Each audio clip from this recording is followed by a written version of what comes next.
Heading डालिए constitutional law. लिखना कुछ भी नहीं है, सिर्फ मेन वर्ड अपने अंदर समाहित करने हैं। नीचे उसका हिंदी ट्रांसलेशन दिया है। हिंदी वालों, तुम पे मेरा उधार रहा, अगले रक्षाबंधन के दिन मुझे राखी जरूर बांधना। चलें आगे शुरू करें। यहाँ देखो, एक स्टेट के डेफिनेशन से कॉन्स्टिट्यूशन शुरू होता है। The constitution starts when we define what is a state. एक स्टेट क्या होती है, इसको डिफाइन करने से कॉन्स्टिट्यूशन शुरू होता है। बहुत इजी वाली ले रहे हैं कि भाई स्टेट है तो it's an independent political entity, वो स्वतंत्र है, एक राजनीतिक इकाई है। And it occupies a defined territory, वो एक डिफाइंड ज्योग्राफी के अंदर रहती है। क्या उस ज्योग्राफी में हमारा देश के फिजिकल फ्रंटियर्स आते हैं? बिल्कुल आते हैं। क्या उस ज्योग्राफी में हमारे देश के वो हिस्से आते हैं जिन हिस्सों में पानी है? बिल्कुल आते हैं। क्या इंटरनेशनल वाटर में जहां तक हमारी एक्सटेंट है, टेरिटरी है, वहां तक के स्टेट के अंदर आता है? बिल्कुल आता है। क्या हाई कोर्ट का जुरिस्डिक्शन पानी के उस हिस्से में जाता है जिस हिस्से से उनका स्टेट है, यानी Kerala high court, Karnataka high court, Maharashtra high court, Gujarat high court? बिल्कुल, रिस्पेक्टिव वाटर्स पे उनका जुरिस्डिक्शन आता है। क्या सुप्रीम कोर्ट का जुरिस्डिक्शन लैंड के अलावा पानी के हर हिस्से पे आता है जो हमारी टेरिटरी में है? बिल्कुल, वो पानी के हर हिस्से में आता है जो हमारी टेरिटरी पे है। It's an independent political entity occupying a defined territory. आज से मैं कभी नहीं बोलूंगा कि ये लिखिए, आपका हाथ चलने दीजिए, इसलिए चलने दीजिए कि आपको आज से लिखने की आदत डालना है। An independent political entity occupying a defined territory, the members of which are united together for the purpose of resisting external force। बाहरी ताकत का विरोध करने के लिए सब सदस्य जो हैं वो एक हो गए। The members of which are united together for the purpose of resisting external force and preservation of internal order, और आंतरिक सुरक्षा व्यवस्था के संरक्षण के लिए। मतलब बाहर से एनिमी को रेजिस्ट करना है और अंदर अपना लॉ एंड ऑर्डर बनाकर रखना है। इसके लिए एक स्वतंत्र, एक independent political entity having a defined territory, इसे स्टेट कहा जाता है। But many of the philosophers जो कॉन्स्टिट्यूशनल लॉ में एक्सपर्ट्स हैं वो इस बात को नहीं मानते। वो कहते हैं यार ये तो बहुत नैरो बात हो गई, ये तो बहुत छोटी बात हो गई। This is like a police function, preservation of the law and order and the defence of the country from external aggression. बाहर से होने वाले हमले को बचाना, अंदर आंतरिक सुरक्षा व्यवस्था का संरक्षण करके रखना, ये तो बहुत नैरो बात हो गई। कोई स्टेट इतने से थोड़ी होती। This is like a police function, this is like a limited range of functions. बड़े सीमित कार्य है किसी राज्य की इकाई के लिए।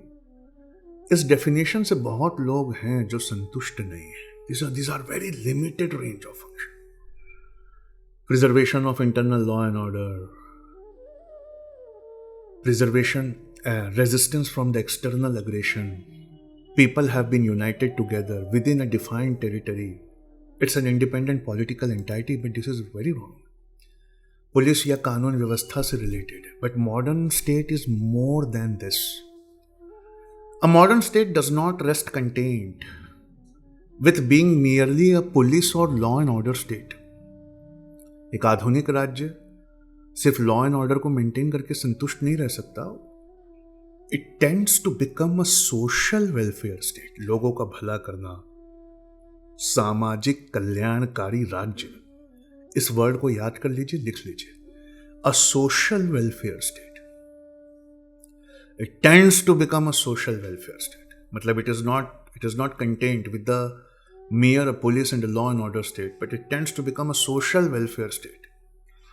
The significant point, however, is that in order to carry out its activities and functions, whatever may be their range, बहुत सारी गतिविधियों को पूरा करना है। सामाजिक कल्याणकारी राज्य है तो लोगों को हर सुविधा दिलानी है, लोगों को हर हक दिलाना है। तो उसके लिए इट बिकम्स नेसेसरी, यह आवश्यक हो जाता है कि a state should have certain basic organs. A state should have certain basic organs और एजेंट्स ऑफ इंस्ट्रूमेंटैलिटीज। इस वर्ड को याद कर लीजिए, तभी आप हरा पाएंगे बाकी आरसीए के बच्चों। A state should have certain, state should establish certain basic organs और एजेंट्स ऑफ इंस्ट्रूमेंटैलिटीज, कुछ बुनियादी अंग को स्थापित करना। कुछ बुनियादी अंग को स्थापित करना, कुछ संस्थाओं को स्थापित करना। क्यों? हर वक्त हर कोई मिलकर काम नहीं कर सकता, तो हमारे रिप्रेजेंटेटिव वहां काम करें। अगर हमें पुलिस, कानून और व्यवस्था से थोड़ा ऊपर जाना है, एक कल्याणकारी, सामाजिक कल्याणकारी राज्य बनना है, सोशल वेलफेयर स्टेट बनना है, so it becomes very important to establish certain basic organs और एजेंट्स और इंस्ट्रूमेंटैलिटीज। इस बुनियादी अंगों के स्थापित किए बिना, इन इंस्टीट्यूशंस को स्थापित किए बिना हम एक सोशल वेलफेयर स्टेट नहीं बन पाते। तो all the people of the state, they can not combine and operate all the time. सारे लोग मिलकर क्या हर काम कर सकते हैं? क्या सारे लोगों का मिलकर हर वक्त हर काम करना जरूरी है? या कुछ लोगों को रिप्रेजेंटेटिव बना दिया जाए जो हमारे बिहाफ पर वो काम करे? कहां बना दिया जाए representative?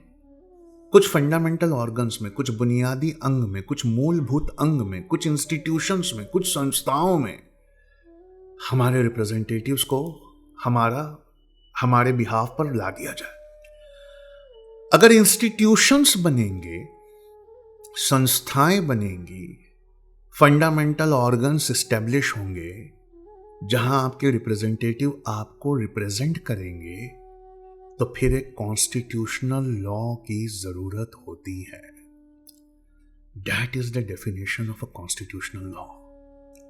That is the definition of constitutional law. आंख बंद करिए और मेरे कहने पर सोचिए, एक स्टेट की क्या ऑर्डिनरी डेफिनेशन है? सोचिए, independent political entity in a defined territory for the purpose of resisting external aggression, for the maintenance of internal law and order.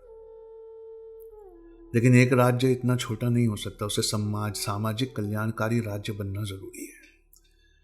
Welfare, social welfare state, लोगों के काम आना जरूरी है। हर कोई मिलकर हर काम हर वक्त नहीं कर सकता, तो कुछ मूलभूत अंग।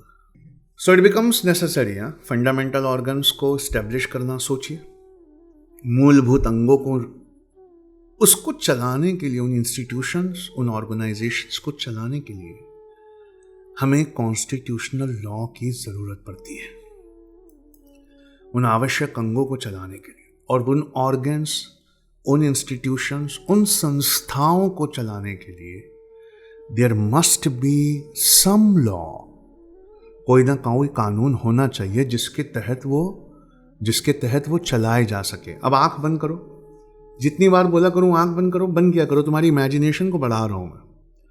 कुछ ऑर्गेनाइजेशंस एस्टेब्लिश करना जरूरी है और उन ऑर्गेनाइजेशंस के रूल्स को डिफाइन करना जरूरी है। कौन से ऑर्गेनाइजेशंस, कौन सी संस्थाएं, कौन से फंडामेंटल ऑर्गन्स, कौन से मूलभूत अंग? Lok Sabha, Rajya Sabha, president, council of minister, cabinet minister. आ रहा है दिमाग में? Supreme court, Vidhan Parishad, Vidhan Sabha, controller and auditor general. हर संस्थाओं को चलाने वाले लॉ को जिस किताब में लिखा जाता है, उस किताब को कॉन्स्टिट्यूशनल लॉ कहते हैं। आंख खोलो, एक बार हाथ उठा के बताओ यहां तक सारा क्लियर है, एब्जॉर्ब हुआ है? और हाथ उठा के दिखाओ एक बार, यहां तक एब्जॉर्ब हुआ है? और एक है, गुजारिश है, खाना खाते ही इसको निपट देना। क्यों निपट? इसलिए देते रहो क्योंकि हम बहुत मेहनत करेंगे। क्योंकि मेरे दिमाग में भी पढ़ाते पढ़ाते एक बात आई, अगर इतने बच्चों को हमने हरा दिया, इसका मतलब इस साल हमारा रैंक आ रहा है। ठीक है। Now how these organs are to be function? Lok Sabha कैसे फंक्शन करेगी? आंख बंद करो, फिर से देखो, लोकसभा कैसे फंक्शन करेगी? Leader of the majority party, leader of the opposition देखो एक बार, याद आया? स्पीकर देखो एक बार, डेप्यूटी स्पीकर देखो एक बार, उसके बाद में वो स्पीकर का पूरा पैनल देखो एक बार अपने दिमाग में। फिर ऑर्डिनरी लॉ कैसे पास होता है, मनी बिल कैसे पास होता है। इसीलिए मैंने पहले वो करवाया जो हमें इसे याद रखने में बहुत मदद करेगा। कुछ बच्चे इस बात पे चिढ़ गए थे कि यहां से शुरू होना चाहिए। नहीं साहब, वहां से शुरू हुआ है। अभी बीच में ना, जैसे ही हम वहां पहुंचेंगे उसके टेस्ट हो जाएंगे आपके। जैसे ही आपके टेस्ट होंगे वो हमेशा के लिए पक्का हो जाएगा। आप यहां तैयारी करने आए हो, आप यहां आईएएस बनने आए हो। How these organs are to function, what will be their powers? Speaker के पावर क्या है, डिप्टी स्पीकर के पावर क्या है, राज्यसभा के चेयरमैन के पावर क्या है, डिप्टी चेयरमैन के पावर क्या है। 103 लोगों को निकाल कर उन्होंने बाहर फेंक दिया है कल। क्या वो निकाल सकते हैं, क्या कर सकते हैं? What is their mutual relationship to other? Rajya Sabha money bill में लोकसभा के साथ क्या रिलेशन रखता है? क्या लोकसभा प्रिवेल करता है मनी बिल में? बिल्कुल करता है। ऑर्डिनरी बिल में दोनों के बराबर अधिकार है, और कुछ चीजों में जैसे एक ऑल इंडिया सर्विसेज क्रिएट करना है या स्टेट लिस्ट से किसी सब्जेक्ट पर पार्लियामेंट को लॉ बनाना है, तो उसको तो सिर्फ राज्यसभा ही इनिशिएट कर सकता है। What is to be their mutual relationship with each other? A state can not govern itself on an ad hoc basis. मतलब एक स्टेट जो है थोड़ी देर के लिए एक निकाय बनकर काम नहीं कर सकती कि बस चलो ये कमेटी बना लो, जैसे ये काम हो गया ये कमेटी तितर बितर हो जाएगी। एडहॉक का मतलब होता है थोड़ी देर के लिए कंबाइन होना। State can not govern itself on an ad hoc basis. There has to be some norms and there has to be permanent institutions. Permanent institutions के कुछ नॉर्म्स होने चाहिए। नॉर्म्स का मतलब कुछ मानदंड होने चाहिए। A state cannot govern itself on an ad hoc basis. There must be a predictable body of norms. पहले से पूर्वानुमित कुछ मानदंड, पहले से तय मानदंड, पहले से तय रूल्स लॉज के तहत वो इंस्टीट्यूशंस काम करें। वो गवर्नमेंटल ऑर्गन्स, उनका पावर, उनका फंक्शन उसी लॉ से आएगा जो उस किताब में लिखा हुआ है। उस किताब को हम कॉन्स्टिट्यूशनल लॉ कहते हैं। और इसीलिए हम एक कॉन्स्टिट्यूशन को रखते हैं to have a framework of a government, एक ऐसा बुनियादी सरकारी ढांचा जो किसी राष्ट्र में आने वाले उतार चढ़ाव के बावजूद कायम रहे। उतार चढ़ाव के लिए एक वर्ड है बेटा, वो एग्जामिनर मैं नहीं रहूंगा, कोई और रहेंगे, बहुत पढ़े लिखे लोग रहेंगे, इसलिए अच्छे वर्ड वोकैबुलरी का एक पेज बना लो। हो सके ना तो 2 पेज निकाल के रख लो, हार्ड वर्ड को उस पर लिख लो, बाद में गूगल कर लेना, वैसे मैंने गूगल करके स्लाइड्स में दिया है। विसिट्यूड्स ऑफ नेशन, किसी राष्ट्र में उतार चढ़ाव। फ्रेमवर्क ऑफ अ गवर्नमेंट, एक predictable body of norms and rules. और ये ना बहुत ऊंची ऊंची किताबों से, 13 से 19 किताबों से जमा किया हुआ लिटरेचर है। इसलिए हो सके, मैं कभी नहीं बोलता हूँ रटने के लिए, पर आज कह रहा हूँ हो सके तो अच्छे अल्फाजों को रट लेना ताकि नंबर बरस पड़े। समझ में आया? This is the purpose of constitution. देखो ये बात समझना कितना आसान हो गया, क्यों? हम आगे का पूरा करके पहले से बैठे हुए हैं। So the legal system of a country, किसी राज्य की कानूनी व्यवस्था, is divisible into number 1 law governing the state. वो कानून जिसके द्वारा हम राज्य को नियंत्रित करते हैं। Law governing the state. बात समझ में आई? Law governing the state. A legal system of the country is divisible into law governing the state. Number 2 law by which the state governs. आंख बंद करो, 2-3 बार इसको दोहराओ। राज्य को नियंत्रित करने वाला कानून, वो कानून जिससे राज्य नियंत्रित करते हैं। Law governing the state, law by which the state governs. Law governing the state, law by which the state governs. Law governing the state, law by which the state governs. Mains की तैयारी कहते हैं इसको। Law governing the state, law by which the states govern. वो कानून जिससे राज्य को नियंत्रित करने वाला कानून, और वो कानून जिससे राज्य हमें नियंत्रित करते हैं। Law governing the state, law by which state governs. और कुछ और लॉ भी होते हैं। पहला law governing the state, Lok Sabha कैसे चलेगी, राज्यसभा कैसे चलेगी, राष्ट्रपति का डिस्क्रिशन कितना होगा, कितना डिस्क्रिशन नहीं होगा। Law by which the state governs, fundamental rights, नागरिकों का हक, हमें हमारे कौन से कानून मिलेंगे। उसके अलावा तीसरा लॉ होता है law like contract, torts, property, criminal law, है ना। मतलब कॉन्ट्रैक्ट, अगर हम कोई लीगल स्टैम्प पेपर पे कोई कॉन्ट्रैक्ट करें उसको मान्यता है। टॉर्ट मतलब कोई ऐसी चीज़ जो हमें नहीं करना चाहिए लेकिन हम कर रहे हैं तो उसकी पनिशमेंट मिलेगी। प्रॉपर्टी मतलब संपत्ति, criminal law. All this law by which state governs, इसके लॉ को सेकेंड कैटेगरी में लेते हैं। दो पार्टीज ने म्यूचुअल एग्रीमेंट किया, कॉन्ट्रैक्ट किया, किसी को ऐसा काम नहीं करना चाहिए था लेकिन उसने ऐसा किया, तो वो उस पर कानून की धाराएं लगेंगी। Law by which state governs और regulates the conduct of its members. Criminal law, CRPC, ये सब कुछ it will fall in the second category. Law governing the state, law by which the state governs, law governing the state, law by which the state govern. Law by which the state governs में कौन कौन आएगा? Contracts, torts, property, criminal law, all will fall in the second category. लेकिन law governing the state में कौन कौन आएगा? वो बहुत सुनने वाली बात है। लॉ गवर्निंग द स्टेट में कौन कौन है? वो कानून जिनसे राज्य को हम नियंत्रित करते हैं, उसमें संविधान आएगा, द कॉन्स्टिट्यूशनल लॉ, फिर एडमिनिस्ट्रेटिव लॉ, फिर public international law, they fall in the first category. संवैधानिक कानून, प्रशासनिक कानून, सार्वजनिक अंतर्राष्ट्रीय कानून, हर वो कानून जिससे हम राज्य पे नियंत्रण रखते हैं, लॉ गवर्निंग द स्टेट। ये प्रीलिम्स में भी क्वेश्चन बन के आएगा। लॉ गवर्निंग द स्टेट में constitutional law, administrative law, public international law, ये दोनों आसान है, ये वाला याद कर लो, public international, it will fall in the first category. फिर प्रीलिम्स में एक क्वेश्चन ये आएगा, law by which the state governs और regulates the conduct of its members. Law by which the state governs, उसमें क्या क्या आएगा? Contract, tort, CRPC, property and so on.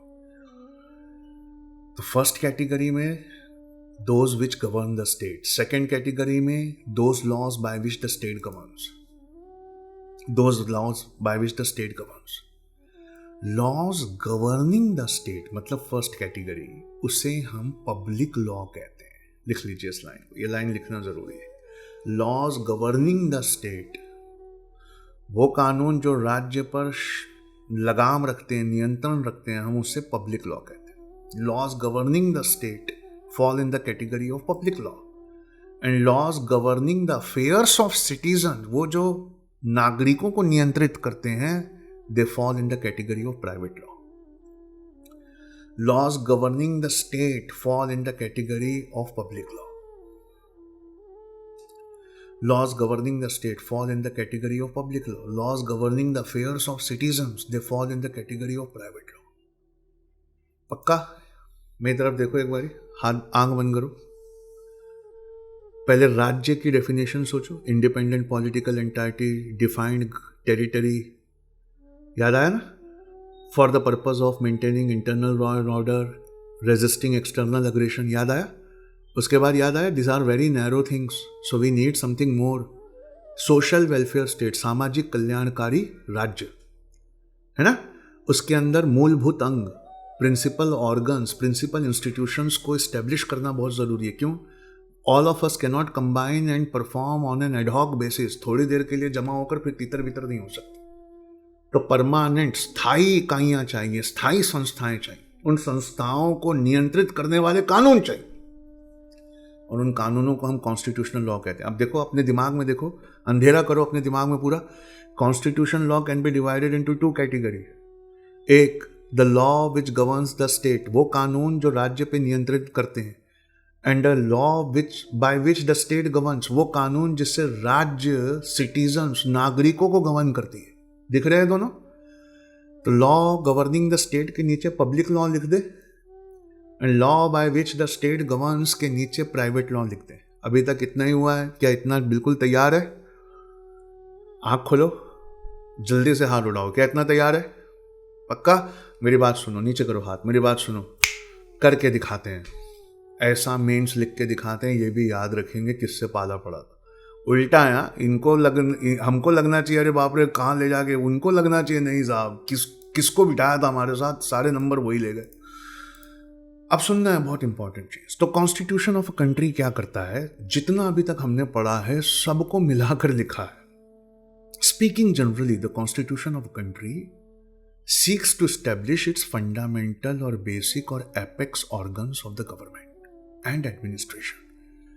मौलिक या बुनियादी या शीर्ष अंगों की स्थापना करता है, संस्थाओं की स्थापना करता है, फंडामेंटल और बेसिक और apex organs of government and administration.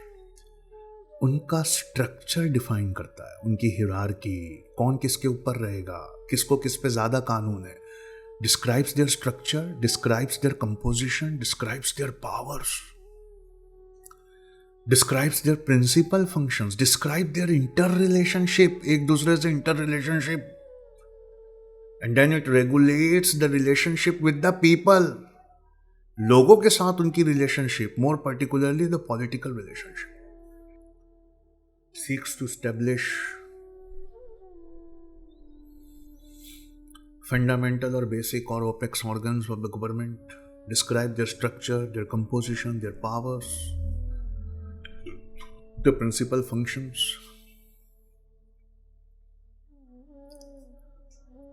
Pakka. And even without these basic institutions, only the basic norms are inscribed in the constitution. अगर हर institution के power, structure, composition को नहीं लिखा जाए, हम आगे एक USA का constitution देखेंगे, तो कम से कम प्रिंसिपल्स लिखना पड़ता है, बेसिक नॉर्म्स, बुनियादी मानदंडों को, बुनियादी संस्थानों के बुनियादी मानदंडों को, बेसिक नॉर्म्स को लिखना पड़ता है। या तो आप डिटेल लिखिए, हर चीज बताइए, स्ट्रक्चर बताइए, कंपोजिशन बताइए, उसके पावर बताइए, उसके प्रिंसिपल फंक्शन बताइए, उसका इंटर रिलेशनशिप बताइए। मैं बार बार वर्ड्स रिपीट करूं, उनका structure, composition, power, principal functions, inter relationship बताइए, या कम से कम वो प्रिंसिपल्स, वो बेसिक नॉर्म्स बताइए जिसके तहत वो कॉन्स्टिट्यूशन काम करेगा। All and sundry rules are not brought into discussion. All and sundry rules मतलब ऐसे भी कॉन्स्टिट्यूशन है जिसमें ये इतनी गहराई से इतनी बातें नहीं लिखी हुई, सिर्फ मेन चीजें लिखी हुई हैं।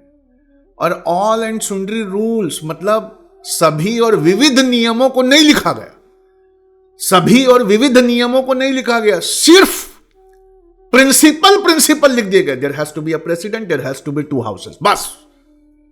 बाकी हाउसेस कैसे चलेंगे, प्रेसिडेंट कैसे काम करेंगे, वो सब कन्वेंशंस तय करें। कॉन्स्टिट्यूशन में लिखने की जरूरत नहीं, उनका कॉन्स्टिट्यूशन इतना पतला है, हमारा कॉन्स्टिट्यूशन इतना मोटा है। Lengthiest constitution of the world हमारा है। क्यों? हमने सब लिखा, हमने स्ट्रक्चर लिखा, कंपोजिशन लिखा, पावर लिखा, प्रिंसिपल फंक्शंस लिखे, इंटर रिलेशनशिप लिखे, हर चीज लिखा। उन्होंने सिर्फ बुनियादी मानदंड लिख दिए साहब, और सभी और विविध नियमों को नहीं लिखा उन्होंने। ऑल एंड सुंडरी रूल्स में नॉट ब्रॉट। इस तरह के 2 कॉन्स्टिट्यूशन होते।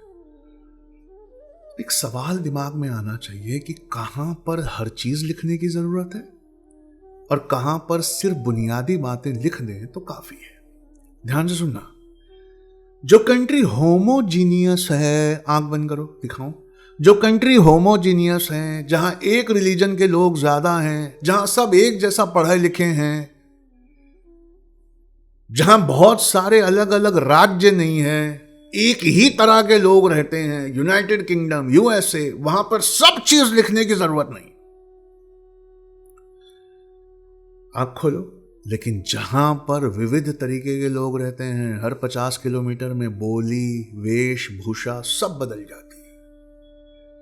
वहां लोगों के पावर भी लिखना है और उन पावर को रिस्ट्रिक्ट करने वाली बातों को भी लिखना जरूरी है। वहां कुछ भी नहीं छोड़ा जा सकता। स्पीकर किसको निकाल कर फेंक सकता है और किसे नहीं निकाल सकता, ये लिखना हमने कम किया तो कल स्पीकर ने 103 लोगों को और चेयरमैन ऑफ द राज्यसभा ने 27 लोगों को निकाल कर बाहर फेंक दिया। जाओ। क्यों? वहां बेसिक मानदंड लिख के देखा था और कहा था कि नहीं यार, स्पीकर तो हमेशा अच्छा इंसान होगा, स्पीकर तो हमेशा अच्छा इंसान होगा, स्पीकर तो हमेशा नॉन पार्टीजन, किसी पार्टी का फेवर नहीं लेने वाला होगा, स्पीकर तो हमेशा न्यूट्रल होगा। निकला क्या न्यूट्रल? नहीं। इसलिए हर चीज लिखना पड़ता है कुछ कुछ कॉन्स्टिट्यूशन में। किस कॉन्स्टिट्यूशन में? जहां बहुत विविध तरीके के लोग विविध राज्यों में रहते हो, जहां होमोजीनियस कंट्री है, एक ही तरह के लोग रहते हो, वहां सिर्फ प्रिंसिपल्स लिख देने से भी काम हो जाता। वहां बहुत ज्यादा कॉन्स्टिट्यूशन को मोटा करने की जरूरत नहीं है। इस तरह के 2 कॉन्स्टिट्यूशन होते। पक्का ध्यान से सुनना है।